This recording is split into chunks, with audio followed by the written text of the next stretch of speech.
So as you all know, I got myself this little Myford lathe, and with that comes one essential problem, in that the spindle threads on here are different to the Cosmos lathe I had earlier. I can no longer use my 3-jaw and 4-jaw chuck. The chuck that's currently on here is a 75mm, and it only has the inside jaws. And I've come across multiple occasions already where outside jaws would have been very advantageous, and then of course there's the whole 4-jaw chuck deal. So I was a little bit at a crossroads, adapting the chucks from the Cosmos to fit this one, or just spending the extra little bit on bigger new chucks. And that is what I did. Both these chucks are 100mm in diameter, which is not much more, but still a lot more than the 80mm that was mounted on the Cosmos, and I think it fits the overall size of the lathe much better. So I will be able to, machine flywheels of 100mm in diameter without hesitation. And what I've already done in preparation is machine chuck flanges. Now you've already seen me do that tons of times, so I didn't film that. However, there's one particular thing that I would like to bring to your attention. You see, the first flange I machined is a very, very nice fit on here.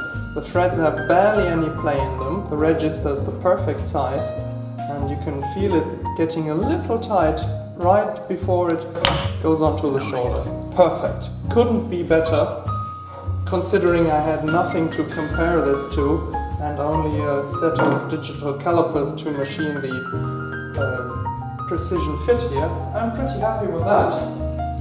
However, the second flange I made is too tight. You can see it barely goes on the quarter turn, and then that's it. That has nothing to do with the register seat. The threads are too tight in the bore. So I think that is a perfect opportunity to try and do threading on the Myford.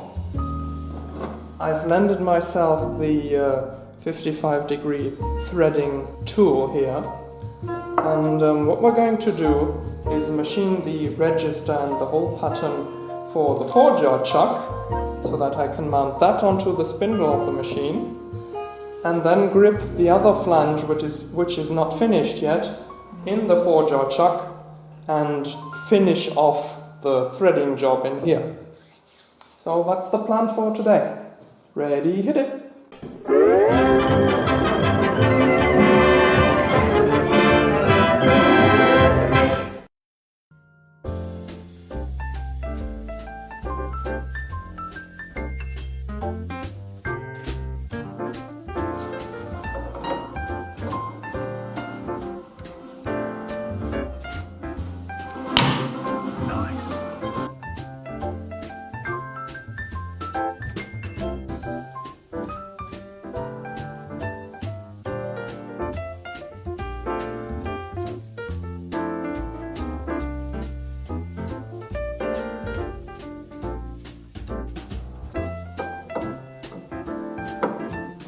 How about that for a fit, huh? Like a glove! It is now time to drill the whole pattern using my dividing apparatus and going right to the limits of my tiny drill press.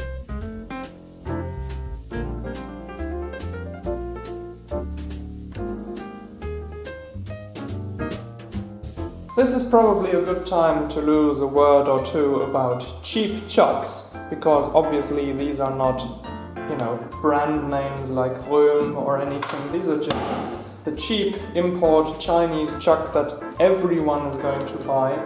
One of these costs 50 euros, and many people rip on the quality of these. The thing is, for 50 euros you cannot make a chuck. That's just impossible. I couldn't even make one jaw for 50 euros. And that pretty much sums up the whole entire situation. China is no longer the country to go for cheap junk, but it's actually becoming cheap stuff which is quite decent in quality. So you know. Tremendous. What I'm trying to say is that by now it's no longer everything is just junk that comes from China. It's more of a case of you get what you pay for. So if you buy a chuck for 20 euros, then expect nothing. If you pay 50, that's a little better.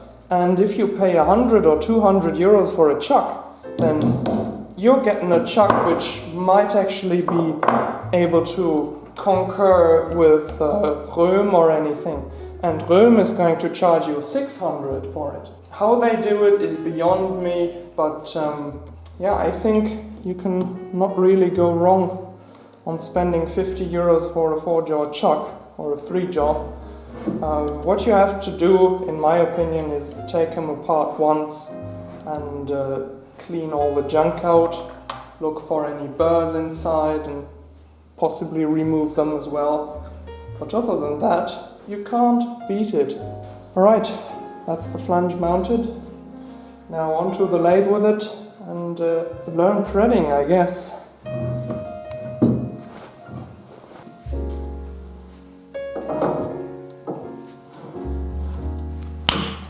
Okay, for shits and giggles, here's the indicator. You can see it's touching, and that's about 1/100th of a millimeter, half a thou. Nailed it. Tremendous. Beautiful. Well, so the chuck flange is dialed in.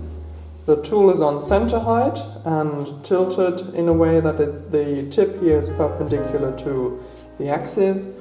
And I've even already put the gears here together.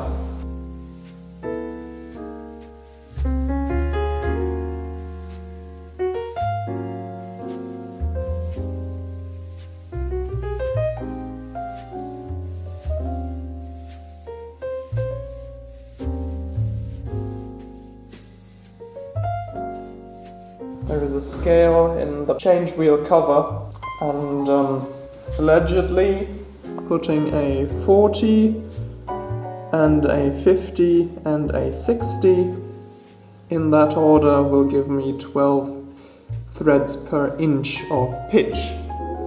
So a 1/12 of an inch is a little over 2 millimeters. So let me give this one rotation. There's 1 millimeter. And put this somewhat vertical again.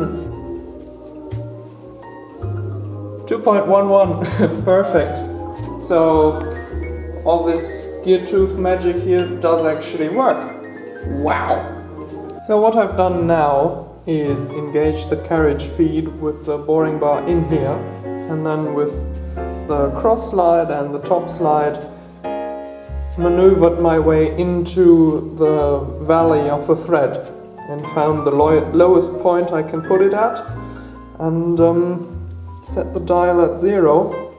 So now I'm going to crank it out and engage reverse, get the boring bar out of here, and then set it to, well, 0, do a pass, set it to, I don't know, 1/10 or 2, do another pass, and then, since we have a thread on chuck, we can just remove the chuck off the spindle, turn it round the other way, and see if the flange actually fits.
nice.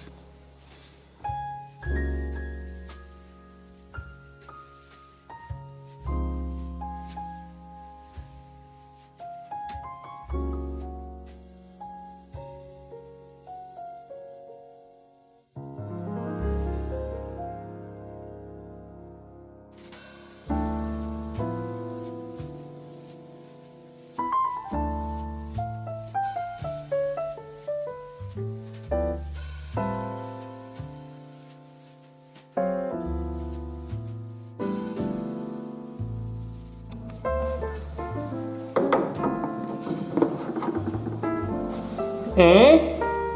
Eh?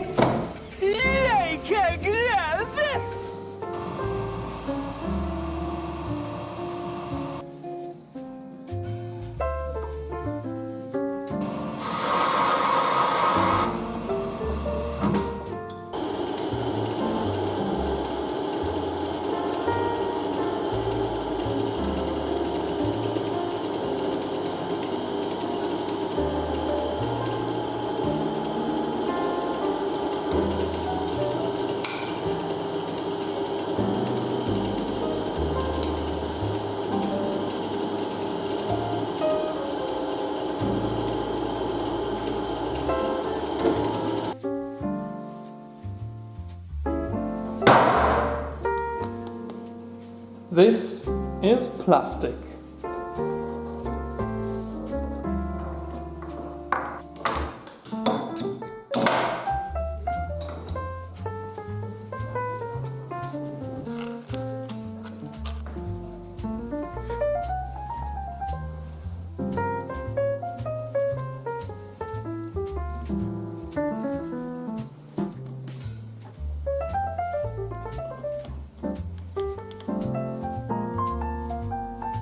Oh, and the runout, 1/100th of a millimeter. Nothing too special. Chuck is mounted on the spindle, and taking a look at the indicator, we've only got about, 3/100th of a millimeter runout.